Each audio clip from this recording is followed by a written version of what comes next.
ઢીમા ગામે છું। બજાણિયા વસાહત છે। અહીંયા બજાણિયા સમુદાયના 20થી 25 લોકો અહીંયા વસવાટ કરે છે।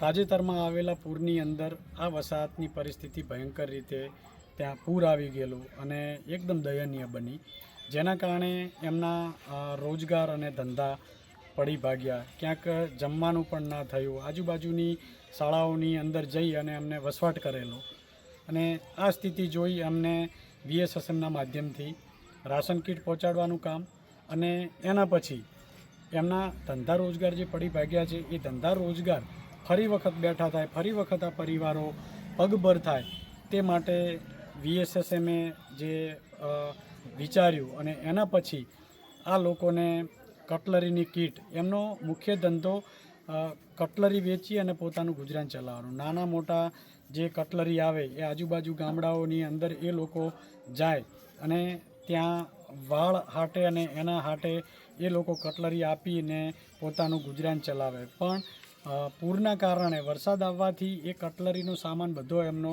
પલળી ગયો, ક્યાંક વાળ પણ ભીના થઈ ગયા અને એનો બગાડ થઈ ગયો। એના કારણે માર્કેટની અંદર એમને વધારે આવક મળે નહીં અને જે માલ પલળી ગયો એની આવક પણ ના થાય, એમાં કાટ લાગી ગયો ને આ રીતે ખરાબ હાલત થઈ અને ફરી વખત એમને આ ધંધો શરૂઆત કરવા માટે કરીને એમની જોડે કોઈ મૂડી નહોતી અને આ VSSMએ વિચારી અને આ લોકોને કટલરી કીટ આપવાનું નક્કી કર્યું। આજે અમે આ પરિવારોને કટલરી કીટ પહોંચાડી છે। હવે ટૂંક સમયની અંદર આ લોકો એ પોતાનો ધંધો શરૂ કરી અને ફરીવાર પગભર થશે।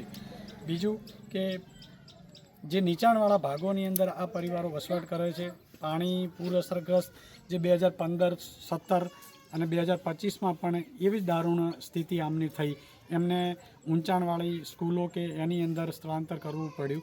તો આ લોકોને કાયમી ધોરણે એમનો ઉકેલ લાવવો હોય તો એમને ઊંચાણવાળી જગ્યા ઉપર સ્થળાંતર કરી અને એમનો વસવાટ કરવામાં આવે તો આ મુશ્કેલીનો એ સચોટ સામનો કરી શકાય અને એમને સારી જગ્યાએ જો જમીન મળે તો કાયમી માટે એનો ઉકેલ આવી શકે એમ છે। તો સરકારને મારી વિનંતી છે કે આવા વાવ અને થરાદ વિસ્તારની અંદર, સુઈગામ વિસ્તારની અંદર ઘણા પરિવારો વસવાટ કરે છે, તે પોતે મજૂરો છે અને મજૂરી કરી ક્યાંક ભાગિયા તરીકે ક્યાંક નાના મોટી કટલરી વેચીને પોતાનું ગુજરાન ચલાવતા હોય છે।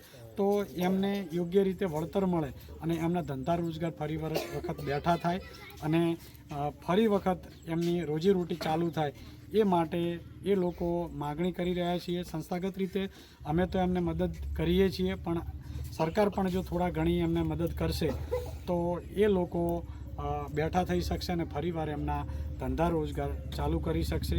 આવા ઘણા બધા પરિવારો છે કે અમે એમને આ રીતે મદદ કરી અને આ રીતે પગભર થવા માટે VSSM તરીકે અમે મદદ કરીશું અને આગળ આવા કેટલાય પરિવારોનો સર્વે કરી અને વધુમાં વધુ પરિવારોને નુકસાન થયું છે એનો સર્વે કરાવી અને અમારાથી થતી મદદ અને બીજું સરકારને પણ કહીશું કે ક્યાંક મદદરૂપ થાય।